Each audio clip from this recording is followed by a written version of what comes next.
ఇక్కడ ప్రధానమైనది 2 work life balance అంటారు. ఇప్పుడు 2 ఉన్నాయి, ఇది బ్యాలెన్స్ ఉండాలి. ఒక్క కాంటితో నడవలేం, ఆర్ ఇది నొక్కినా సరే నడవలేం. 2 కూర్చుంటే ఇంట్లో కూర్చొని నిరుద్యోగం వస్తుంది.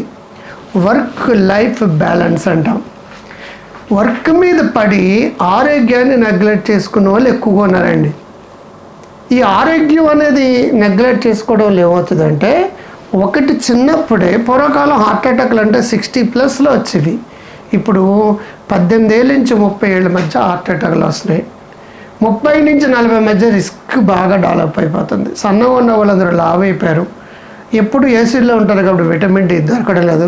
విటమిన్ డి డెఫిషియన్సీ వల్ల డిప్రెషన్ వస్తుంది, యాంగ్జైటీ వస్తుంది, మూడ్ స్వింగ్స్ వస్తాయి, లేడీస్కి పీసీఓడీలు వస్తాయి, లావ్ అయిపోతారు, థైరాయిడ్ వస్తుంది, డయాబెటీస్ వస్తుంది, ఒబెసిటీ వస్తుంది, హెయిర్ ఫాలింగ్ వస్తుంది, మనసు బాగుండదు, ఎటు వెళ్ళిపోయింది మనసు ఎటు ఉంటుంది, క్వాలిటీ ఆఫ్ లైఫ్ ఉంటుంది, క్వాలిటీ ఆఫ్ స్లీప్ కూడా ఉంటుందండి.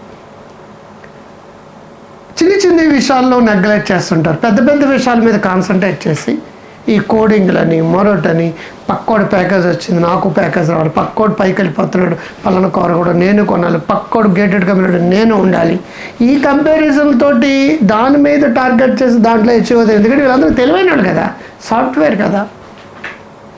కానీ తన జీవితాన్ని సర్వనాశనం చేసుకుంటున్నారనే విషయం తెలిసేటప్పటికీ వాళ్ళకి ఆల్మోస్ట్ వాళ్ళు సిక్ అయిపోతున్నారు. కోక్ తాగుతారు, పిజ్జాలు తింటారు, తామసిక్ రాజసిక్ ఫుడ్లే తింటారు, సాత్విక్ ఫుడ్ తింటారు. బాడీ మూమెంట్ ఉంటుంది. The mind is working, the body is not working. Login వాడి చేతిలో ఉంటుందండి, లాగ్ అవుట్ వాడి చేతిలో ఉండదు.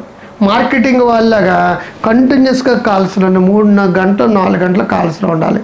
వీడి పనే ఉండదండి, ఆ కాల్స్ మాట్లాడుకుంటూ వింటూ కూర్చోవాలి.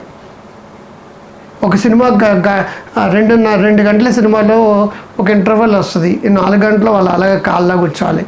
టార్గెట్స్, గోల్స్, ప్రాజెక్టులు, కాల్స్, మీటింగులు, ఇవన్నిటితోటి ఏమైపోతుందంటే మొత్తం సాఫ్ట్వేర్ వాళ్ళ జీవితాలు సాఫ్ట్ అయిపోతున్నాయండి, సున్నితంగా మారిపోతున్నాయండి. హార్ట్ ప్రాబ్లమ్స్ వచ్చేస్తున్నాయండి, యాంగ్జైటీ వచ్చేస్తుందండి, ప్యానిక్ డిజార్డర్ వచ్చేస్తుందండి, కార్డియాలజీ రిలేటెడ్తో పాటు బీపీలు వస్తున్నాయి, డయాబెటీస్ వస్తున్నాయి, మెంటల్ హెల్త్ ఇష్యూస్ వస్తున్నాయి, అండ్ ఆల్సో స్ట్రోక్ కూడా వస్తుందండి. దాంతో స్ట్రెస్ ఎక్కువైపోయి కోక్ కానీ, పెప్సీ కానీ, 7up కానీ, టీ, కాఫీ, కెఫిన్ లాంటివి కానీ, పిజ్జాలు లాంటివి, నూడిల్స్ లాంటివి, బర్గర్స్ లాంటివి, సత్వ గుణం ఉన్న ఆహారం మానేసి తామసిక్ గుణాలు ఉన్నవి, రాజసిక్ గుణాలు